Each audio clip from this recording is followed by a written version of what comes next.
Connecticut. I'm so pleased to be joined now by Joe Williams. He is with U.S. News and World Report. He's also one of our regulars on Quick Hits News, the daily broadcast we put together. Joe, it's great to see you live again. How you doing?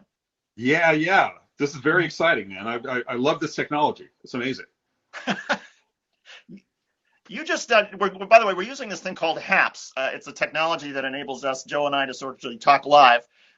Joe, so you just signed up today. How's the experience been in learning this new thing? It's been pretty easy. I mean, surprisingly so for somebody who, like me, is not the most tech savvy person in the world.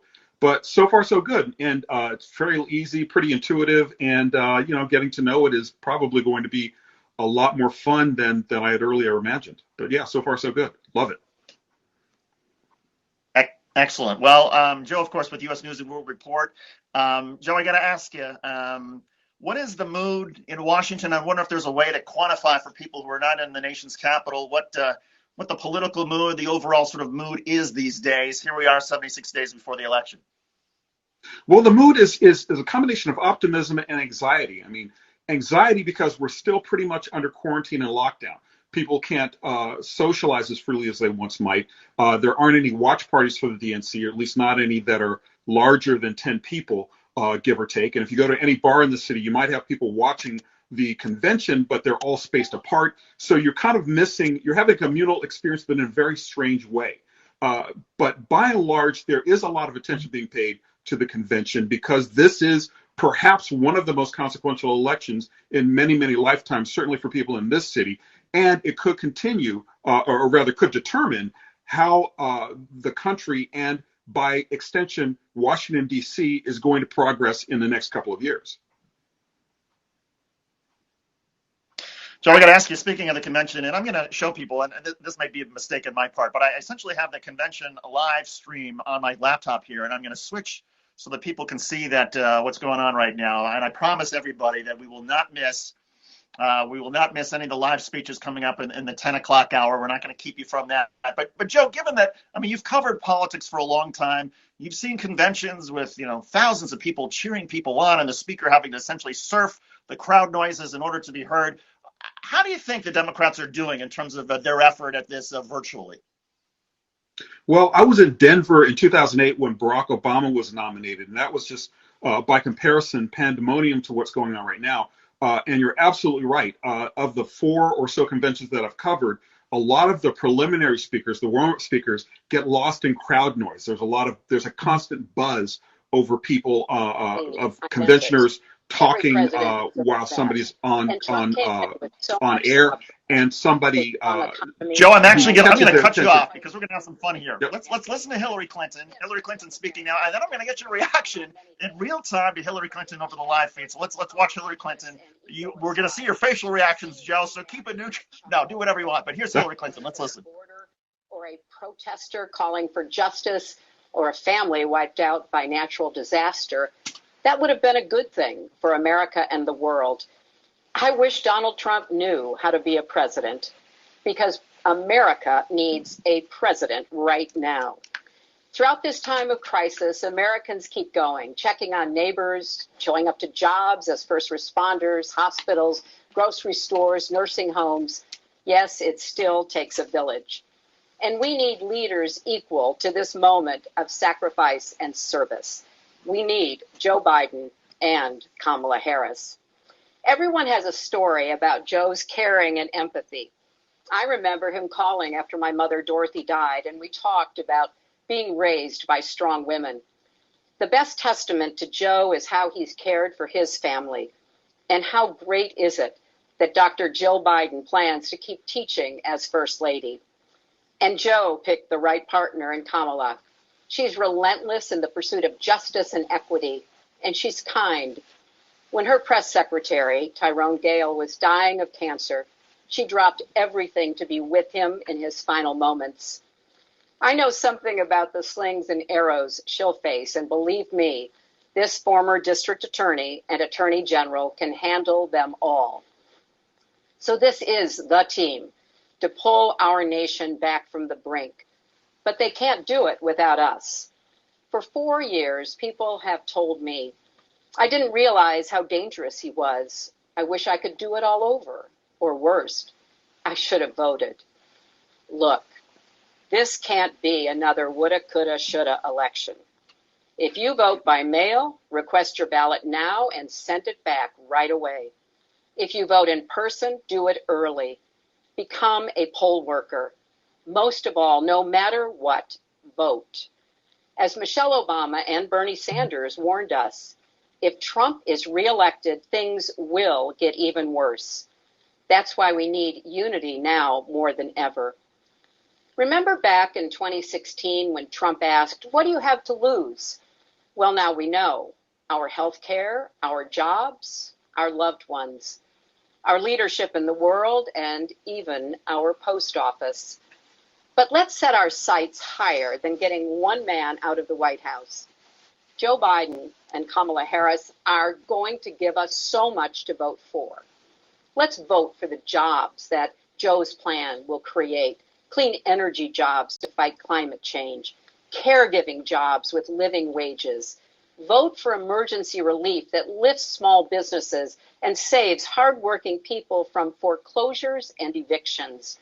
It's wrong that billionaires got $400 billion richer during the pandemic while millions lost their $600 a week in extra unemployment. Vote for the parents and teachers struggling to balance children's education and safety, and for healthcare workers fighting COVID-19 with little help from the White House.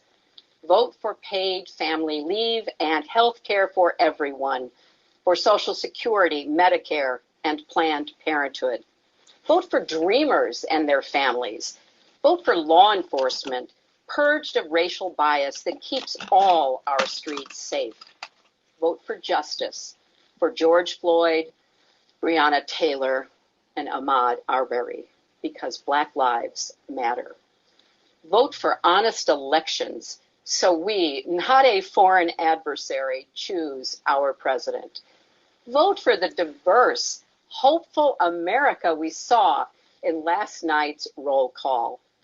And don't forget, Joe and Kamala can win by 3 million votes and still lose.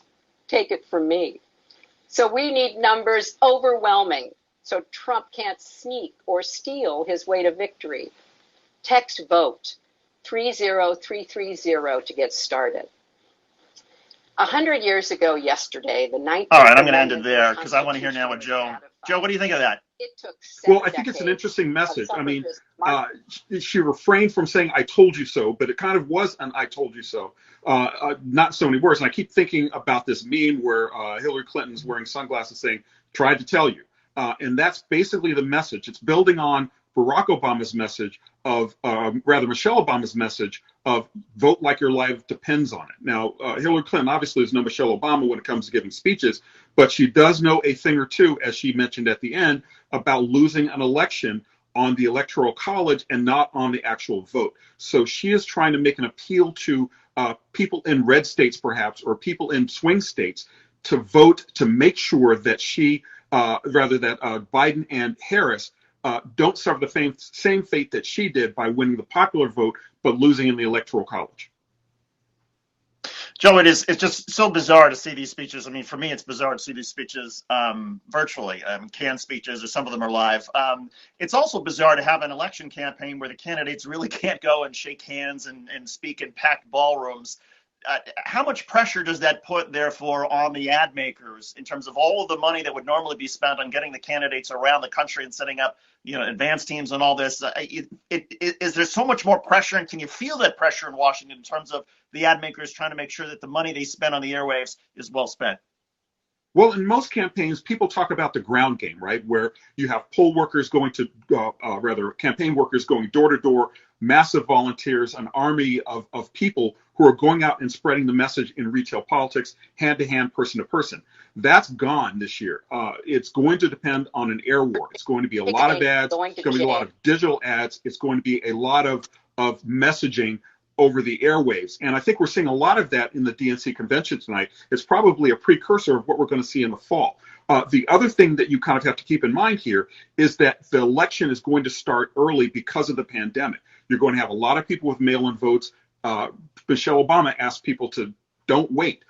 Request the mail-in vote that evening. And Hillary kind of echoed that message in her speech that she just concluded. So there are a lot of moving parts here, but I think the old-fashioned ground game, door knocking, and places where Trump might have had an advantage, where the Republicans necessarily did have an advantage in 2016, that's gone. I also might say that this is a disadvantage for Joe Biden, who, as we all know, is the quintessential glad-handing retail politician. He's not going to get to do a lot of that this year, and he's going to have to depend on delivering his message either online or through some mass media distribution. And he's really not built for that. He's kind of a grand speech giver. He's a person who controls the room, and when he's not controlling the room, he is shaking hands. So I think that might work slightly to his disadvantage this year.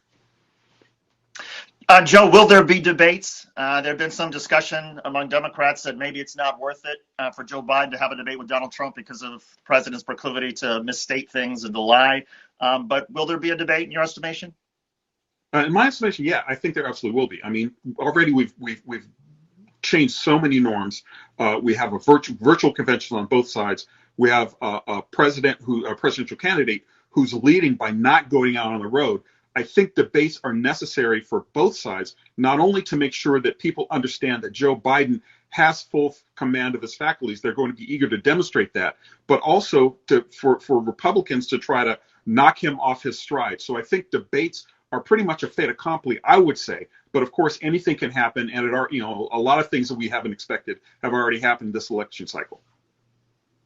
One thing that's happened this week is the Democrats, of course, have tried to hammer home this message that because of Joe Biden and his life experiences, the number of losses that he has had, whether it was his wife and daughter when he was first a senator, whether it was the loss of Hunter Biden, that Joe Biden has a certain empathy that he more than anybody perhaps can know what it's like to be kicked when you're down and to get back up, and that therefore he will do the same for Americans and for the country at large. Is that a good message, Joe? Does that seem to resonate? Are there better messages you can think of that maybe the Democrats should be thinking more policy oriented? I would like to see from them and from both parties really more policy. You're absolutely right. We do need more focus on exactly what a Joe Biden presidency would look like, what he would do for people, because there are still many, many people, I've been checking news reports, who are saying, well, politicians are all alike. They're all the same. Yeah, I might vote for Joe Biden because he's not Donald Trump. You need a more sustained, more accessible winning strategy than that, what you're going to do for people rather than the fact that I'm not the other guy. That being said, I do think that the message of empathy is particularly strong this cycle because we have a lot of people in pain, quite frankly. We have people who've lost jobs because of the pandemic. We have people who've lost families because of the pandemic. And now is not the time for a message of strength unless it is about we are going to rebuild back and rebuild better, which is their campaign slogan. I would necessarily contrast his statements and his presence of empathy against the Republican Party, which is likely to have such a message, which is we are strong, we're going to take care of you, we're going to build an economy that you'll be proud of, and just make sure that America comes first. It's kind of like a Mars versus Venus argument where you have the empaths on one side and strength on the other, and it will be very interesting to see which side holds sway as the campaign goes on. And by the way, we're just to show everybody what's happening right now. We've got Nancy Pelosi, and I'm going to do this thing. I'm not going to listen to her, but Nancy Pelosi is now speaking, and it looks like I think she's speaking live from San Francisco. Yep. So, Joe, are there any lessons to be learned from how this virtual convention has gone that maybe the Republicans pick up and say, okay, this worked for the Democrats, this didn't work? Lessons learned from trying to do things virtually? Well, the one thing that I've heard a lot of praise for was the roll call of the states, which was, in my estimation, pretty, almost a stroke of genius that showcases the diversity of the country and the diversity of the Democratic Party. And a lot of people really warmed to that. Even some Republicans I know kind of embraced the idea that this would be a really good thing. So I would expect to see some variation of that. It's going to be tough for them to pull it together in such a short period of time. I also think that the Republicans are going to lean heavily on these pre-produced videos, on having testimonials about Donald Trump that they can just insert. It's been a little awkward at times going back and forth between Benny, I'm blanking on his name, but the chair of the convention, and the Joe Biden. I mean, it was a little cringy last night when Biden accepted his nomination and was kind of doing the finger gun thing to nobody in particular. So I guess old habits die hard. But I think that the biggest lesson will be that you've kind of got to roll with the punches here, do what you do best, get good messages, and make sure that they're repeated early and often. And I expect to see that when the Republicans take the stage next week. As far as the big speeches coming up, and we're going to leave this in just another couple minutes so people can watch this without me or Joe Williams bothering you. Although, Joe, I think you're great. I think it's me that people want to say enough of. What do you expect to see, or what should we hear from Barack Obama, the 44th president of the United States, when he speaks tonight? Well, see, I think this is kind of interesting. I mean, you've got I kind of have shorthanded it the night of the boomers, right? We've got Hillary Clinton, Barack Obama, Kamala Harris, and Hillary Clinton all speaking on a night where the transition, the future of the party is going to look, Kamala Harris is going to be presented as the future of the party. I personally thought that the Democrats might have done better by inviting someone like David Hogg or some of the younger Congress people for the progressive wing of the party, maybe give Alexandria Ocasio-Cortez a larger speaking role. But I think by and large, Barack Obama's message has to be that if you were with me then, you've got to be with Joe Biden now. And in presenting Kamala Harris, he has to define her as the future of the Democratic Party, because for all intents and purposes, she is, particularly because people have assumed that Joe Biden is going to be a one-term president. He's hinted as much on more than one occasion. So I think that's his job, is to remind people of the good times that happened under him and Joe Biden, and present Kamala Harris as a capable future face of the Democratic Party going forward. Joe, it is always a pleasure speaking with you, both on Quick Hits and also, of course, now live. We're going to be doing this a lot, especially you've mastered the technology. I still have a lot to learn. I wouldn't say mastered. I would say... Joe, look, any night I can talk politics with Joe Williams is a very good night in the Schuster household. So, Joe, thanks for doing this. I appreciate it. We will see you again soon on Quick Hits. People, be sure to follow Joe Williams. His writing for U.S. News and World Report is terrific. You'll also be seeing him a lot live on HAPS as Quick Hits News continues to use this medium. But we're going to end this particular broadcast so everyone can just watch the 10 o'clock hour and take it all in. And then reminder, we'll have a full recap tomorrow on Quick Hits News. And Joe, thank you very much. Appreciate it. And thanks, everybody.